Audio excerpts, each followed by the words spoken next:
जल्दी जल्दी कर, तुम लोगों के लिए क्या सारा दिन यही बैठा रहूंगा मैं, हैं?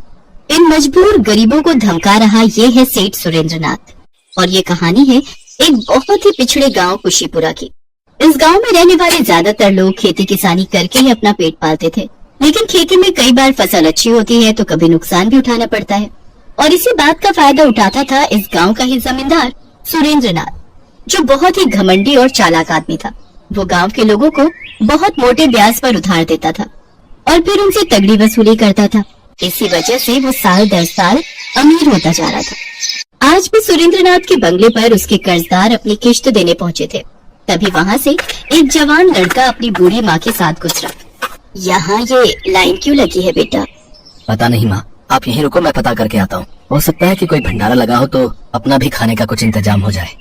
हाँ देखना बेटा, बहुत भूख लगी है। संदीप और उसकी माँ ने 2 दिन से कुछ नहीं खाया था। वो दोनों बहुत ही गरीब थे। खाने की तलाश में भटकते हुए ही यहाँ पहुँचे थे। संदीप ने आगे बढ़कर लाइन में लगे एक आदमी से पूछा, यहाँ क्या बट रहा है भैया? बट रहा है? ये कहो कि क्या लुट रहा है? भैया हमारा तो सब कुछ लुट रहा है यहाँ। क्या मतलब?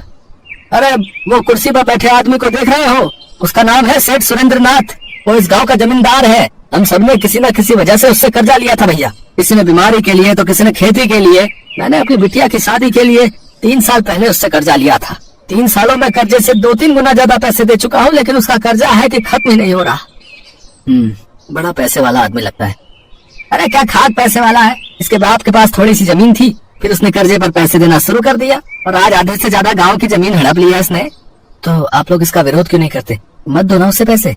अरे पिटवाओगे क्या है? वो पीछे लठैत देख रहे हो? जो टाइम पर उसका पैसा नहीं देता है, वो अपने लठैतों से उसकी सारी हड्डी तोड़वा देता है भैया। पैसा तो देना ही पड़ेगा, बिना मार खाए दे दो तो ही फायदा है। गांव वालों पर हो रहे इस अत्याचार को देखकर संदीप को बहुत बुरा लगा, लेकिन वो चाहकर भी कुछ नहीं कर सकता था। लठैतों की पिटाई के डर से वो भी चुपचाप वहाँ से चला गया। और फिर क्या हुआ? इतना दुखी क्यों है? खाना नहीं मिला क्या? नहीं माँ, खाना तो नहीं मिला, लेकिन मैं किसी और बात से दुखी हूँ। माँ, यहाँ के लोगों की हालत तो हमसे भी ज्यादा खराब है। माना कि हमारे पास कुछ नहीं है, लेकिन हम कभी कर्जे में तो नहीं दबे। पर इस गांव के सारे लोग इस जमींदार के कर्जदार हैं और वो उन पर बहुत अत्याचार कर रहा है। माँ अब चलो, छोड़ो ये सब, चलो हम यहाँ से चलते हैं। कैसी बातें कर रहा है तू? तेरे बाबा ने तुझे यही सिखाया था क्या कि किसी को मुश्किल में छोड़कर भाग जाए तू? ओहो माँ, अब बाबा की याद दिलाकर मुझे और दुखी मत करो। अरे तू इतना समझदार है, कुछ करना इन बेचारों के लिए। हमेशा हम ही लोगों की मदद करते रहते हैं, पर हमारी मदद तो कोई नहीं करता। माँ तू भगवान पर भरोसा रख बेटा और अपना कर्म कर, बाकी ऊपर वाला सबका निगहबान है। जब संदीप और बूढ़ी माँ आपस में बातें कर रहे थे, तभी वहाँ एक औरत उनके पास आई। आप लोग कौन हो? पहले तो आप लोगों को इस गाँव में नहीं देखा। जी, हम बहुत गरीब हैं और यहाँ खाने की तलाश में आए हैं। अच्छा ऐसी बात है, तो आओ चलो मेरे साथ। मेरा नाम कमला है और मेरे पास आप लोगों के लिए खाना है। संदीप अपनी माँ के साथ कमला के घर चला गया, जहाँ कमला ने उन दोनों को भरपेट खाना खिलाया। और फिर, तुम्हारा भला हो बेटी, तुमने गरीबों को अन्न दिया। कोई बात नहीं अम्मा, खाना तो अच्छा लगा ना आपको? हाँ जी, बहुत ही बढ़िया। और खास तौर पर ये जो आपने कटहल का अचार दिया था ना, आहा, क्या बढ़िया अचार है ये, खाकर मजा ही आ गया। संदीप की बात सुनकर कमला की आंखों में आंसू आ गए। दरअसल उसके पति को भी कटहल का अचार बहुत पसंद था, लेकिन सेठ सुरेंद्रनाथ का कर्जा चुकाने के लिए वो दिन रात मेहनत करता था और एक दिन खेत में काम करते करते ही वो मर गया।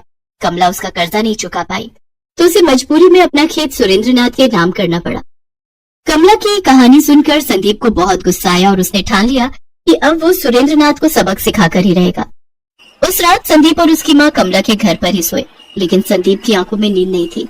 वो गहरी सोच में डूबा हुआ था। और फिर, ठीक है बेटा सुरेंद्रनाथ, तूने भोले भाले गांव वालों को ठगाया ना, तो अब देख मैं तेरे साथ क्या करता हूँ, देख तू। ठीक आधी रात को संदीप उठा और सुरेंद्रनाथ के बंगले की तरफ चल दिया। संदीप ने अपना मुंह ढका हुआ था। वो छिपते छिपाते बंगले के अंदर पहुंच गया। उसने देखा कि वहाँ पर एक बक्सा रखा हुआ था, जिसके पास ही एक मोटा तगड़ा लठैत सो रहा था।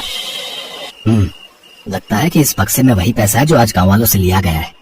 कुछ सोच संदीप, कुछ सोच। कुछ देर सोचकर संदीप ने बंगले के बाहर खड़ी गाड़ी पर एक पत्थर दे मारा।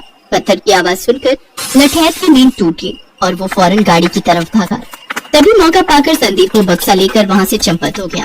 संदीप ने जैसा सोचा था, वाकई उस बक्से में बहुत सारे पैसे थे, जिन्हें बाहर निकालकर संदीप ने खाली बक्सा तालाब में फेंक दिया। इसके बाद अगले दिन वो शहर चला गया, जहाँ से उसने शानदार कपड़े, 2 सोने के सिक्के और एक घोड़ा खरीदा, साथ ही एक मिट्टी का बर्तन भी, जिसे उसने कमला के बनाए कटहल के अचार से पूरी तरह भर दिया। मटके का मुंह उसने लाल रंग के मखमली कपड़े से बांध दिया। संदीप के मन में पूरी योजना तैयार थी। वो शहर के खरीदे हुए कपड़ों को पहनकर अपने घोड़े पर सवार होकर वापस तालाब के किनारे पहुंचा, जहां सुरेंद्रनाथ अपने 2 लठैतों के साथ अपना बक्सा ढूंढ रहा था। तभी संदीप ने सुरेंद्रनाथ को आवाज लगाई। जरा इधर आओ। अबे ये कौन है बे? देखने में तो कोई नौटंकी वाला लगता है। सुनता नहीं है क्या? जादूगर विश्व प्रताप को प्रणाम कर। अच्छा, तो आप जादूगर हैं?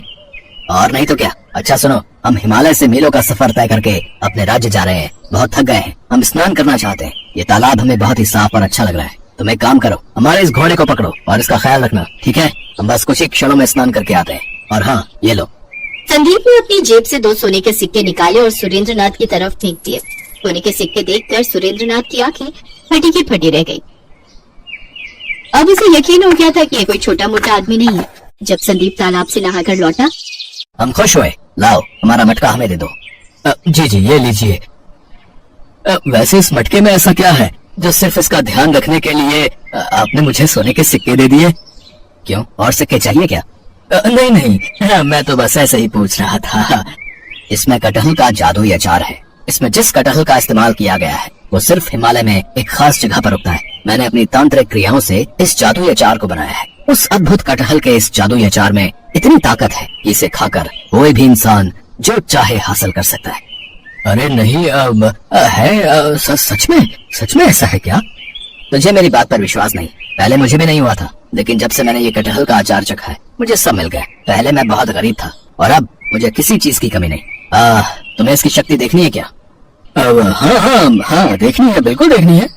संदीप ने मटके में से थोड़ा सा अचार निकाल कर खाया और फिर सुरेंद्रनाथ के माथे पर हाथ रखकर बोला, तो तुम्हें एक बक्से की तलाश है। वो वहाँ पर है, वो तालाब के उस तरफ। तुम गलत जगह ढूंढ रहे हो उसे। संदीप की बात सुनकर सुरेंद्रनाथ हैरान रह गया। उसने फौरन अपने एक लठैत को इशारा किया और उसने तालाब में छलांग लगा दी। थोड़ी देर में वो लठैत बक्सा लेकर बाहर आ गया।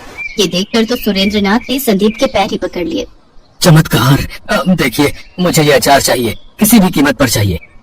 अरे जाने दो, इस जादुई अचार की कीमत लगा सको इतनी तुम्हारी औकात नहीं, समझे? नहीं, ऐसा मत कहिए। मैं अपनी सारी दौलत आपको दे दूंगा। इस गांव के आधे से ज्यादा जमीन मेरी है और बहुत सारी दौलत भी है।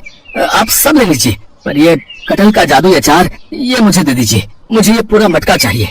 बस इसी का तो इंतजार था संदीप को। उसने सुरेंद्रनाथ की बात मान ली और कटहल के अचार से भरे उस मटके के बदले में उसने सुरेंद्रनाथ की सारी दौलत और जमीन उससे ले ली। उसने अचार से भरा मटका सुरेंद्रनाथ को देते हुए कहा, तुम अभी इस अचार का इस्तेमाल नहीं कर पाओगे। शिवरात्रि वाले दिन भगवान शिव की पूजा करके इस मटके को अपने सिर से लगाना और फिर तुम जो चाहोगे वो तुम मांग सकते हो। जी, आपका बहुत बहुत शुक्रिया। संदीप अपनी चाल चल चुका था और उसमें कामयाब भी हो चुका था, लेकिन इस सब के बाद भी उसके मन में लालच नहीं आया। उसने गांव वालों को उनकी जमीनों के कागज लौटा दिए और कुछ पैसा कमला को देकर अपनी माँ को अपने घोड़े पर बिठाकर वहाँ से जाने लगा। अरे तेरे पास ये घोड़ा कहाँ से आया और तूने कमला को इतने सारे पैसे कहाँ से दिए? संदीप की माँ सवाल पूछ रही थी, लेकिन संदीप बस मुस्कुराते हुए घोड़ा दौड़ा रहा था। उधर गांव वाले फिर से आबाद हो गए थे और सुरेंद्रनाथ कटहल के अचार से भरा मटका लिए बस शिवरात्रि का इंतजार कर रहा था, इस बात से अनजान कि उसे सिर्फ अचार के बढ़िया स्वाद के अलावा और कुछ नहीं मिलने वाला था।